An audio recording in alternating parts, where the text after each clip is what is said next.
Puji nama Tuhan, Shalom Bapak Ibu Saudara dikasih Tuhan Yesus Kristus. Senang sekali bisa bertemu di Victorious Devotion ini. Mari kita bersama-sama bertumbuh di dalam iman kita kepada Yesus Kristus.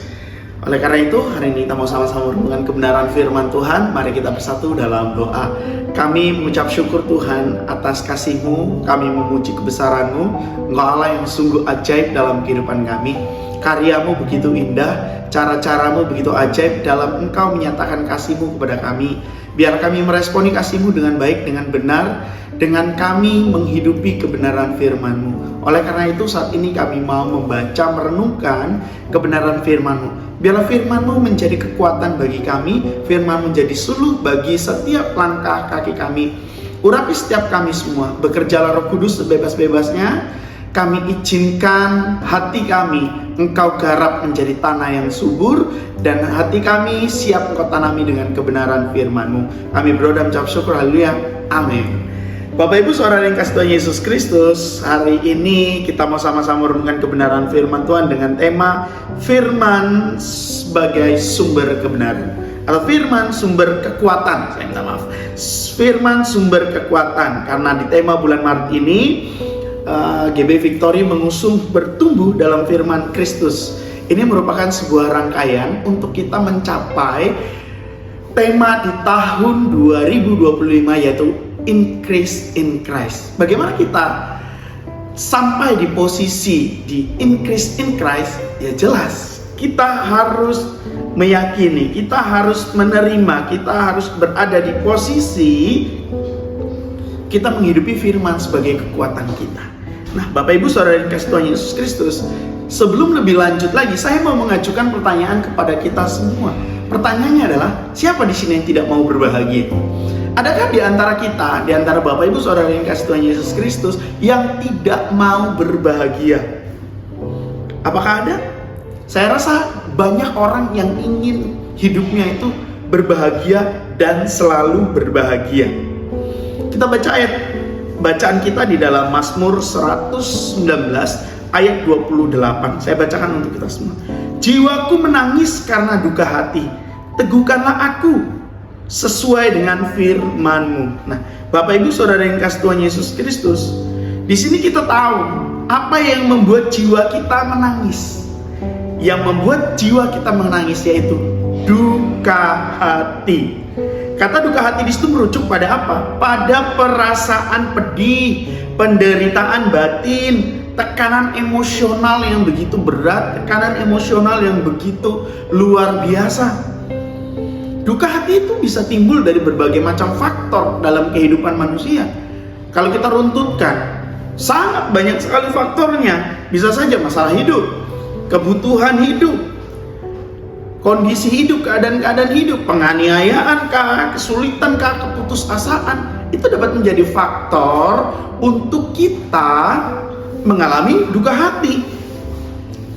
Karena saya secara pribadi memegang doktrin trikotonomi untuk melihat manusia, ya Bapak Ibu. Jadi manusia itu terdiri dari tubuh, jiwa, dan roh. Jadi pada saat jiwa mengalami menangis, jiwa menangis, pasti tubuh juga menerima dampaknya. Begitu juga yang lainnya. Roh saling berkaitan satu dengan yang lain. Tapi pada saat kita membaca dalam Mazmur 119 ayat 28 ini tadi, kita bisa belajar dari pemazmur yang mengharapkan peneguhan untuk dirinya. Dengan apa dia mengharapkan peneguhan untuk dirinya? Dengan menggunakan standar firman Tuhan. Ternyata jiwa yang sedih itu hanya bisa diteguhkan, hanya bisa dihiburkan, hanya bisa dikuatkan menggunakan uang. Apakah menggunakan healing ke tempat-tempat yang indah atau suasana yang hingar-bingar? Ternyata tidak, Bapak Ibu Saudara yang dikasihi Tuhan Yesus Kristus. Jiwa yang sedih itu diteguhkan, dihiburkan, dikuatkan dengan apa? Dengan firman Tuhan. Firman Tuhan yang meneguhkan, firman Tuhan yang memberikan kekuatan pada jiwa yang sedih. Teguhlah atau teguh itu berasal dari kata kum. Makanya ada kata talitakum. Nah, yang artinya kum itu mengangkat, memperkuat, bangkit, memantapkan kepada siapa? Kepada seseorang yang lemah. Jadi Bapak Ibu Saudara yang dikasihi Tuhan Yesus Kristus, pada saat kita tahu bahwa firman Tuhan sumber kekuatan kita, apa yang harus kita lakukan? Apa yang harus sudah seharusnya kita lakukan untuk kita hidup dengan kekuatan firman Tuhan tersebut? Yang pertama jelas, yang harus kita lakukan adalah mempelajari kebenaran firman Tuhan itu. Tanpa kita mempelajarinya, kita tidak akan mengetahui isinya. Sebelum mempelajari, membacanya dulu. Seberapa banyak di antara kita sudah belasan tahun, puluhan tahun menjadi orang Kristen, sudah selesai dan akan terus membaca dari Kejadian sampai Wahyu? Ini menjadi pertanyaan buat kita. Sudah puluhan tahun kita menjadi Kristen, tapi kita tidak tahu Yudas itu di kitab Perjanjian Lama atau di Perjanjian Baru. Ini adalah sesuatu yang sangat miris dan mengerikan, Bapak Ibu yang dikasihi Tuhan Yesus Kristus. Oleh karena itu kita harus mempelajarinya, kita harus membacanya, kita harus mempelajarinya, kita harus berpegang teguh kepada kebenaran itu. Kita tidak bisa meragukan. Mempertanyakan boleh, tapi dengan tujuan untuk mendapatkan kebenaran. Karena pada saat kita mengajukan pertanyaan untuk mendapatkan kebenaran, maka kebenaran yang akan kita dapatkan. Tapi pada saat membaca Alkitab, tujuannya hanya untuk mencari-cari kesalahan, tujuannya hanya untuk mencari pembenaran diri saja, untuk mendukung niatan-niatan diri saja, maka yang kita dapatkan, yang kita hasilkan juga tidak bagus, tidak baik. Oleh karena itu, biarlah niatan hati kita di dalam membaca, menyelidiki, merenungkan, mempelajari itu untuk mendapatkan kebenaran, dan kebenaran itu akan menjadi sumber kekuatan bagi kita, sehingga increase in Christ itu nyata dalam hidup kita, sehingga kita semakin bertumbuh di dalam firman Kristus. Siapa sih firman itu?